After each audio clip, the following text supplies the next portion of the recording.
Good afternoon to all of you. So today you have to solve tutorial number 6, which is based on lattice.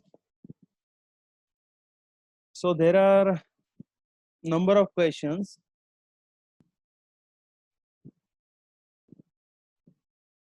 But let's see from starting from question number 1. You have to write the definition and properties of the lattice.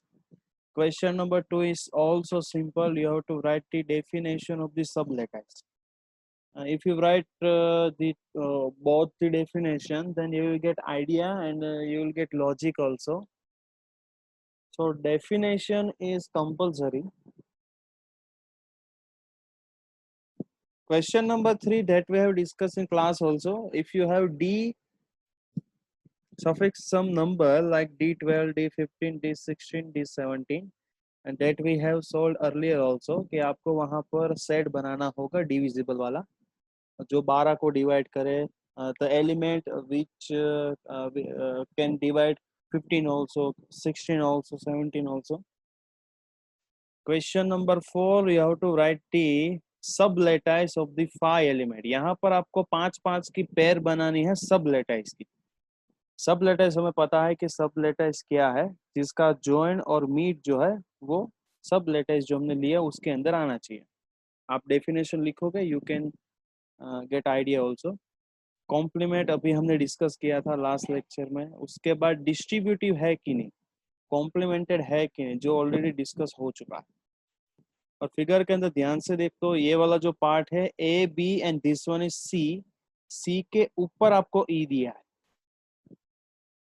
और यहाँ पर आई जो है वो denote actually हमने PPT में 1 लिखा है. पीपीटी में 1 दिया है, ये हो जाएगा हमारा अपर बाउंड 1. आप 1 से भी रिप्रेजेंट कर सकते हो and this one is same 0. ठीक है, तो सिर्फ यहाँ पर एक डिजिट में थोड़ा सा दिया है आपको डिफरेंस. उसके बाद आपको यहाँ पर दिया है क्वेश्चन नंबर 5. सेम करना है आपको यहाँ पर ए एंड बी के कॉम्प्लीमेंट फाइंड करना है. कॉम्प्लीमेंट हमने ऑलरेडी डिस्कस किया है कि 2 नंबर इसका कॉम्प्लीमेंट अगर आप कोई भी नंबर लो तो वो कॉम्प्लीमेंट कब होगा, जब दूसरे एलिमेंट के साथ ज्वाइन उसका अपर बाउंड हो. जैसे कि मैं कोई भी एलिमेंट बोलूँ तो इसका यहाँ पर आप कोई भी एलिमेंट ले रहे तो आपका ज्वाइन आना चाहिए I, and your meet is compulsory, your meet is 0। ठीक है, डिस्ट्रीब्यूटिव है कि नहीं आपको प्रॉपर्टीज जो है वो चेक करनी पड़ेगी, कॉम्प्लीमेंटेड है कि नहीं, यानी कि सारे के कॉम्प्लीमेंट एग्जिस्ट हो रहे हैं कि नहीं। सेम क्वेश्चन नंबर 6 में भी आपको वही लॉजिक यूज करना है, क्वेश्चन नंबर 7 में भी वही लॉजिक यूज करना है।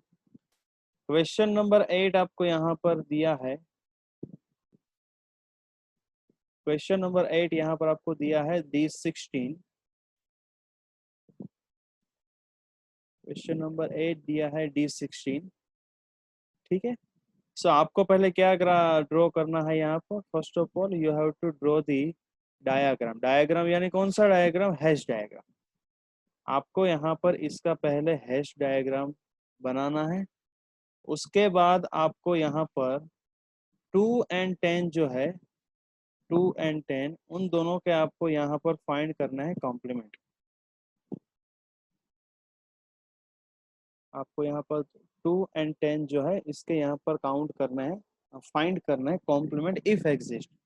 अगर हो रहा है 2 का कॉम्प्लीमेंट कोई आ रहा है तो लिख दो, नहीं आ रहा है तो लिख दो नल, या फिर लिख दो पॉसिबल नहीं है।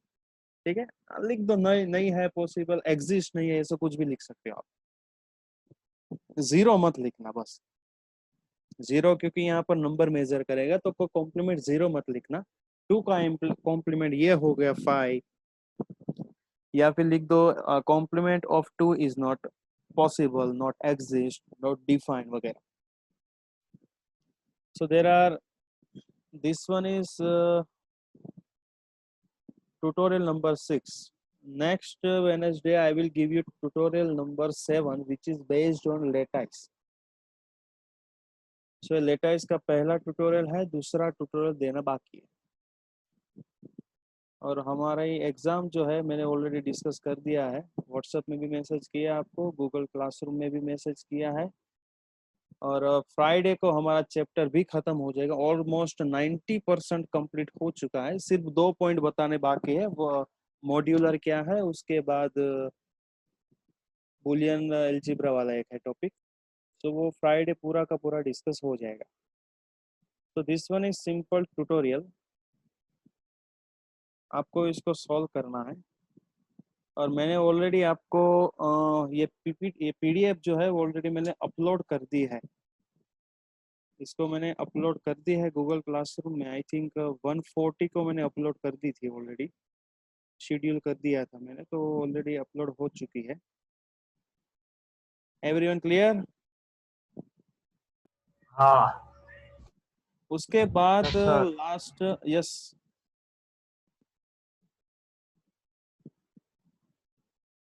उसके बाद ભંડેરી છે ભાઈ અહીંયા ક્લાસની અંદર? હા બોલો ને સર. તે સીલિંગ ફંક્શન ને ફ્લોર ફંક્શનમાં કેમ લોચા મારેલા? કેમ? તે સીલિંગ ફંક્શન ને ફ્લોર ફંક્શન ઘણા ખરા ખોટા લખેલા છે. ફ્લોર ફંક્શન એટલે નીચેની સાઈડ જે આવે, જેમ કે ઘણા સ્ટુડન્ટ મેં ટ્યુટોરિયલ ચેક કરેલા છે ઘણાના, ઘણી મિસ્ટેક છે, જેમ કે આ રીતના હોય,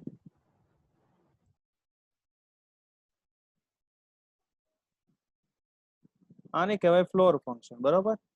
સપોઝ કે લખ્યું 3.5, so this one is floor function. Floor function यानी कि इसके नीचे की वैल्यूज 3.5 की नीचे સર की वैल्यू 3 ये આવે ને? 3 आएगा। तो एक लोचो मारेलो छे, सीलिंग ने फ्लोर बंने में સર लोचा मारेला। રેડી જ છે, એ તો મને ફાવે જ છે, એ તો 3.5 નો 3 એ તો મને ખબર છે। તે એક મિનિટ ઉભો રહે, તો ઉપર હું જોઈ લો એક મિનિટ ઉભા રહ્યો। ઉભો રહે ભંડેરી, તું મારી વાત નથી માનતો ને? ના થાય છે ભૂલ એકાદમાં, પણ હું તોય જોઈ લઉં એકવાર એમ। કારણ કે તે મિસ્ટેક કરેલી। બીજી વસ્તુ જો તમને કહી દઉં, how to find ceiling function and floor function, જો જે હું લોજિક શીખવાડતો એ તમને કહી દઉં છું, યાદ રાખવાનું નથી। પેલી વાત કહી દઉં, આ 3.5 છે, બરોબર? આને કયું ફંક્શન કહેવાય? આ સીલિંગ બતાવે છે ઉપરની સાઈડ હોય, એને શું કહેવાય? સીલિંગ। આપણા ઘરની અંદર સીલિંગ હોય કે નહીં, આને સીલિંગ કહેવાય। નીચેની સાઈડ હોય એટલે કે આપણે બોટમ કહીએ, બોટમ ને અહીં શું કહેવાય? ફ્લોર।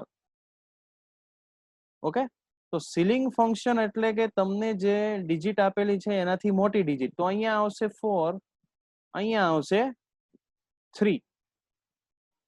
આ નીચેની તરફ છે. શું છે? આ નીચેની તરફ છે. એનો મતલબ એમ થાય કે તમારે આ ડિજિટ થી નીચેની તરફ જવાનું.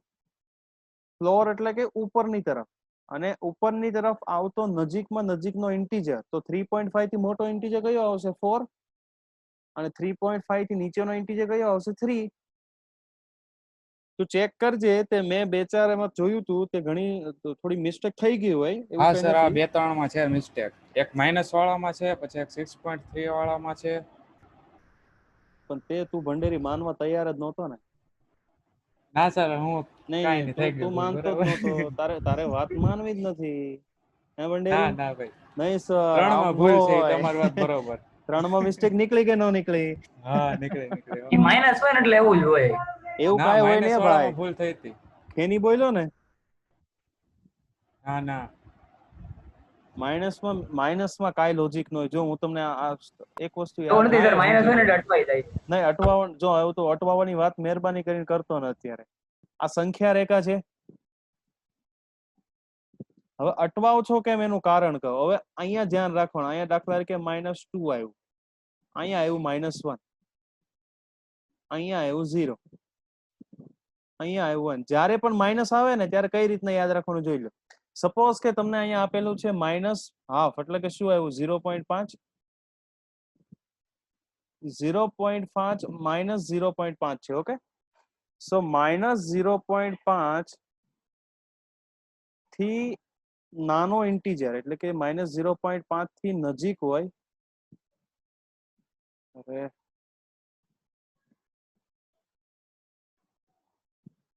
ઓકે, આમ આપેલું છે જ્યારે ફ્લોર ફંક્શન. હવે -0.5 થી નાનો ઇન્ટીજર આવશે -1, અને આનો સીલિંગ ફંક્શન કયું આવશે? સીલિંગ ફંક્શન આવશે 0. સીલિંગ હંમેશા યાદ રાખવાનું. સંખ્યા રેખાનો નિયમ છે શું? જમણી સાઈડ જાવ તો સૌથી મોટી વેલ્યુ આવે, અને ડાબી સાઈડ જાવ તો નાની વેલ્યુ આવે. તો જ્યારે પણ માઇનસમાં તકલીફ પડે ને, તો આ રીતના આ ડ્રો કરી લેવાનું. ફ્લોર ફંક્શન એટલે કે નાની વેલ્યુ, -1 થઈ ગઈ, ડાબી સાઈડ નાની વેલ્યુ આવે. સીલિંગ ફંક્શન એટલે જમણી સાઈડ, ત્યાં મોટી વેલ્યુ આવે. કારણ કે માઇનસમાં તમારે માર્ક્સ કપાશે, બીજા એકેયમાં એટલા બધા પ્રોબ્લેમ નહીં આવે. વાત ખ્યાલ આવી ગયો? હા. સંખ્યા રેખાનો બેનિફિટ જ આ. ડાબી સાઈડ નાની વેલ્યુ આવે, જમણી સાઈડ મોટી. કોઈ પણ પ્રકારનું યાદ નહીં રાખવાનું કે માઇનસ હો તો આ યાદ રાખો, તે યાદ રાખો. તમે આ રીતના યાદ રાખશો ને તો જરૂરી વસ્તુ ભૂલી જશો. એટલે કે આમાં એક વસ્તુ, મેથ્સમાં એક જ વસ્તુ રૂલ યાદ રાખવાનો, જે હું પહેલા કહેતો કે ભાઈ ડેરિવેટિવ કરવું હોય તો ડેરિવેટિવ પરથી ઇન્ટિગ્રેશન આવડવું જોઈએ આપણને. એક વસ્તુ યાદ રાખો એટલે બીજી વસ્તુ ઓટોમેટિકલી યાદ રહી જ છે. બાકી તો આ પ્રિપેર કરવું થોડું મુશ્કેલ થઈ જાય ને. અને પેલા નોટ્સ વ્યવસ્થિત વાંચવી. 1 કલાક તો નોટ્સ વાંચતા થશે જ તમારે. નોટ્સ તમે જે લખી છે વ્યવસ્થિત વાંચશો તો સારામાં સારું. હેલો સર, બોલો. આના માર્ક આપો છો તમે? આના માર્ક હવે ટ્યુટોરિયલના માર્ક્સ છે, મેં પહેલા જ્યારે લેક્ચર હતો ત્યારે ડિસ્કસ કરી દીધું હતું કે ટ્યુટોરિયલના માર્ક્સ એમ હોય નહીં, એટલે તો સોલ્વ કરી એમ. કાલે એમ નહીં, કાલ લેટ સબમિટ થતું એટલે હા, લેટ સબમિટ કરશો તો માર્ક્સ એવું ડિડક્ટ થશે. લેટ સબમિટ એટલે કરશો મેં તો માર્ક્સ ડિડક્ટ થશે. ખોટું લખ્યું હશે તો હજી એકાદ વખત હું ચેક કરી લઈશ. પછી વારંવાર હા કોપી કરેલું હશે તો તકલીફ પડશે. એ બધું મારી રીતે માર્ક્સ કોપી નહીં, સબમિટ પીડીએફ જ નહોતી બનાવી. પીડીએફ આ બધી લખાઈ વસ્તુ ગયું પીડીએફ જ તમારે નહોતી લોકોએ છે બનાવી. ને પીડીએફ 2 દિવસ પહેલા અપલોડ કરી જ દેવાની. આ તમે ડેઈલી તમે સરેરાશ કાઢો, તમને ફક્ત ને ફક્ત હું 2 એક્ઝામ્પલ કરવા આપું છું. તમે ધ્યાનથી જુઓ, તમને 1 વીકનો સમય મળ્યો. કેટલા એક્ઝામ્પલ છે? 8. ડેઈલી તમે ફક્ત એક એક્ઝામ્પલ કરો ને, યસ સર. ડેઈલી 2 એક્ઝામ્પલ કરો, ચાલો તોય 4 દિવસની અંદર કમ્પ્લીટ થઈ ગયા આ વસ્તુ. તમે લોકો છેલ્લે જે પીડીએફ બનાવો છો ને, એ બહુ મોટી મિસ્ટેક કરો. છેલ્લે પીડીએફ ક્યારેય બનાવવાની નહીં.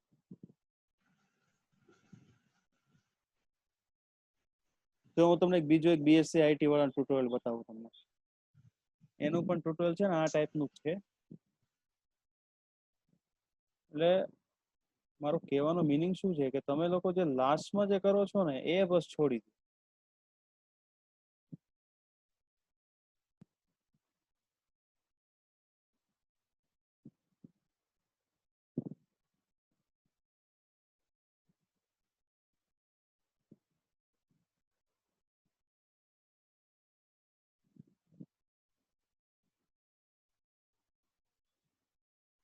સેમ તમારી જે મેથડ છે એ રીતનું જ બધી જગ્યાએ મેથડ હોય, પણ તમે જો આ હું કેટલા સમ આપું જો મેન વસ્તુ શું ખબર, બધું ટાઈમ ટુ ટાઈમ પતાવવાનું હોય. જો આ કેટલા સમય આપ્યા, આ એક સમ જે આપ્યો છે ને, એક સમ કરતા 15-20 મિનિટ જાય. આ જો કેટલા સમય આપ્યા મેં, 7, 8, 9, 10, 12, 17 સમ આપેલા છે. એ 17 સમ ની અંદર પાછા આ એકમાં 5-5 આવતા હોય પાછા. આ 3 છે, આ 2 છે. એટલે એ લોકોને મેં આ જ રીતના કીધેલું છે કે દરેક વસ્તુ તમે જે સોલ્વ કરો એ બધું કમ્પ્લીટ રીતે સોલ્વ કરો. એક દિવસમાં આજે મારે ત્યાં પણ આ જે ટ્યુટોરિયલ હોય, જો એક જણાનું સબમિટ થઈ ગયું, એક જણાનું સબમિટ પણ થઈ ગયું. હવે આજે બેચ એનું હતું ને, એટલે તમે સમજી લો આ લોકો લગભગ આજે વેનસડે છે ને, ફ્રાઈડે સુધીમાં લગભગ 22 જણાનું સબમિટ થઈ જશે, અને સેટરડે સુધીમાં લગભગ આખા ક્લાસનું. જો આ ટ્યુટોરિયલ મેં આજે આપ્યું એ લોકોને, આ એક સમ, આ બધા સમજો તમે, આ સમ સોલ્વ કરતા 15 મિનિટ, 20 મિનિટ, 25 મિનિટ, કલાક જતી રહી.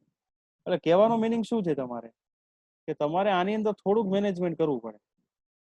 થોડુંક જો મેનેજમેન્ટ હશે ને તમારું, તો તમારે સોલ્વ કરતા વાર નહીં લાગે. ખ્યાલ આવી ગયો? દાખલા તરીકે આજે તમે 3 સમ સોલ્વ કર્યા, કારણ કે જો ત્રીજા સમ ની અંદર મેં કેટલા ક્વેશ્ચન આપ્યા? 4 ક્વેશ્ચન આપ્યા, D12, D15, D16, D17. આજે આટલા કર્યા. પછી ક્વેશ્ચન નંબર 4, 5, 6, 7 સેમ જેવા છે, તો એ બીજા દિવસે કરી નાખ્યા. તો નહીં તમે ફ્રાઈડે સુધીમાં તો તમારે અપલોડ થઈ જ જાય. જો કે તમારા બેચમાંથી તો ટ્યુટોરિયલ આવી જ જાય છે, એનો કોઈ ઇસ્યુ નથી. 2-5 જણા સિવાય લગભગ બધા સબમિટ ટાઈમ ટુ ટાઈમ કરી દે છે. બેચ બી અને સી નો ખ્યાલ નહીં કઈ રીતનું હોય, પણ આ બેચમાં tutorial time to time submit થઈ જાય છે ખરા. અને બીજી વસ્તુ કે લાસ્ટ જે ટ્યુટોરિયલ હતું આપણું, આની અંદર લેટ સબમિશન ઘણાએ કરાવેલું છે. એટલે રોલ નંબર 13 કોણ છે? દીપ ચોટવડિયા. હા સર. હા તને ભાઈ મેં કીધું હતું કે રોલ નંબર વ્યવસ્થિત લખવાનું, 198002 કેપિટલમાં, પછી ટ્યુટોરિયલ 5 એવું લખતી તો ટ્યુટોરિયલ લખ્યું છે. આ લખવાનું કોણે કીધું હતું તને? તને ફોર્મેટ આપો એ ખ્યાલ નથી આવતો? આ બધા જો ઉપર કેવું વ્યવસ્થિત લખ્યું. પછી રોલ નંબર 22 એ લોચા માર્યા. Roll okay sir, number next time ધ્યાન રાખીશ, ભૂલ નહીં થાય. દ્રષ્ટિ બોરડ કોણ, એને લોચા મારેલા છે આમાં. હર્ષે લોચા મારેલા છે.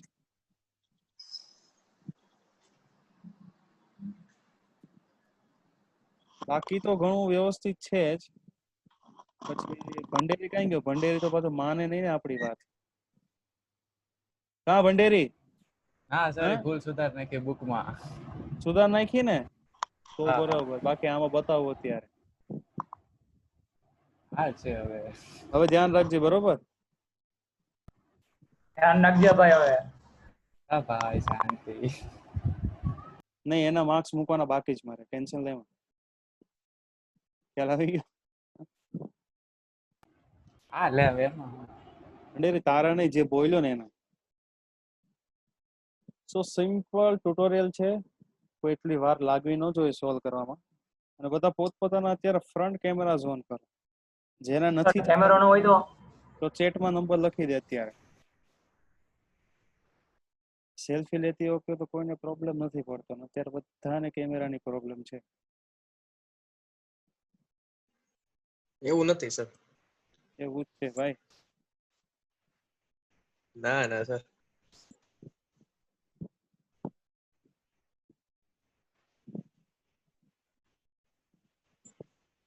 કોણ છે? Roll number 2. Roll number 2. Okay. Roll number 23. Roll number 23. Yes, sir. Roll number 6. Roll Yes, number sir. 6, roll number 9, Yes, sir. roll number 13, Yes, sir. roll number 3, Yes, sir.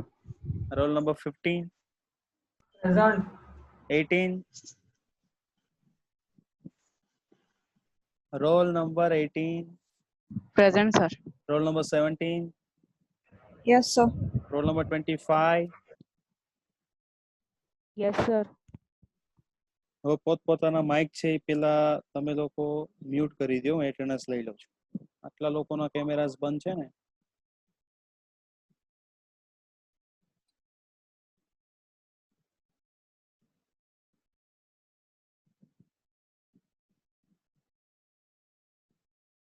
Okay, so you can leave now and you have to solve on next week Tuesday.